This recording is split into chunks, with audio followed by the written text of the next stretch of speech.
Let us have a discussion on BESS. The full form of BESS is Battery Energy Storage System. It is one of the most modern elements of the power grid used to stabilize the power demand and supply of the system. Nowadays, renewable energy sources are being added to the grid day by day, and governments all over the world are trying to reduce the use of conventional fuel-based power generating stations. Even in India, the target is 500 gigawatts of renewable energy by 2030. However, renewable sources of energy are not very stable sources of energy. The generation capacity of these sources fluctuates greatly. For example, a solar power plant generates maximum energy during a sunny afternoon, but it produces almost zero energy after sunset. Likewise, a wind power mill produces maximum energy when the wind speed is high. But the wind speed is not constant. It varies with the time of day and even throughout the year. Therefore, windmills also produce fluctuating power. Let us take a practical example so that our idea becomes clear.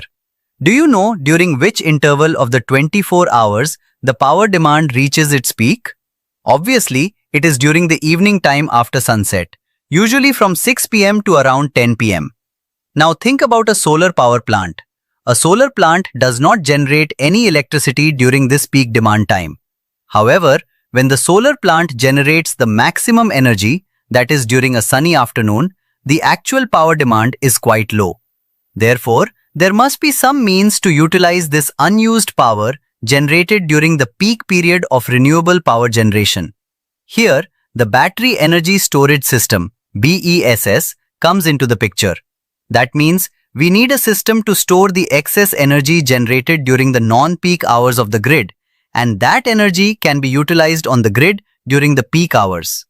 The Battery Energy Storage System has several advantages. For example, it can also help stabilize the voltage of the grid system. A battery storage system mainly has three primary components. Obviously, the most important component is the storage battery itself. Next, as these battery cells are rechargeable cells, there must be some means by which the battery can be charged from the grid. Therefore, there should be a battery charger which converts alternating current to direct current to charge the battery.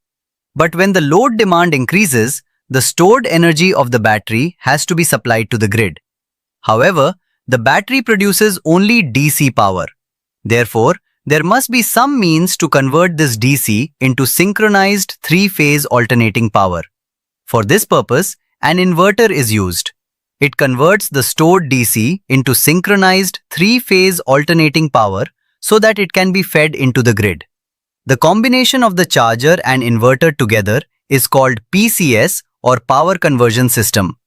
Whenever charging is required, the battery is charged through the rectifier, which converts the grid three-phase AC power into DC power. When the grid demands power, the stored DC energy of the battery is converted into synchronized three-phase AC by the inverter and supplied to the grid. In modern PCS systems, IGBT devices are used to build both the rectifier and inverter circuits because their switching speed is very fast, allowing efficient control of power conversion. Now the question is, who controls the PCS? How does the system know when to charge the battery and when to discharge it? This is done by the Energy Management System, EMS. The EMS continuously monitors the grid conditions such as voltage, frequency, and phase angle. Based on these measurements, it sends commands to the PCS to operate either in charging mode or discharging mode. So the storage battery, PCS, and EMS together form the basic structure of a battery energy storage system.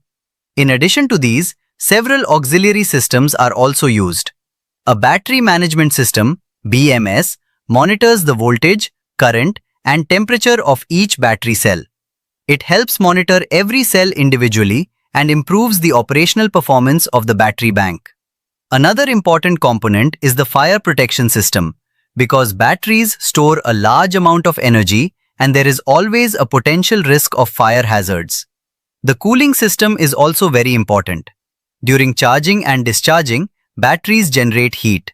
Generally, lithium-ion batteries are used because of their high energy density. However, lithium-ion batteries perform efficiently only within a temperature range of 20 degrees Celsius to 40 degrees Celsius. Therefore, cooling systems are required to maintain the battery temperature within this range. The battery bank produces DC at a relatively low voltage level. This DC is converted into low voltage 3-phase AC by the PCS. However, the grid voltage is much higher. Therefore, a transformer is used to step up the PCS output voltage to the grid voltage level. Similarly, the transformer also steps down the grid voltage when power is taken from the grid to charge the battery.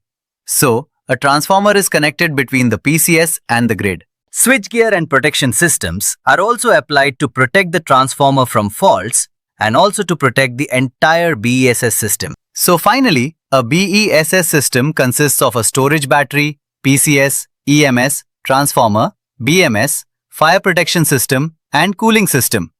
And this forms the overall conceptual architecture of a battery energy storage system. Hope you got a clear picture. If this video is really helpful for you, please don't forget to subscribe to our channel so that we can continue making such videos for you again and again.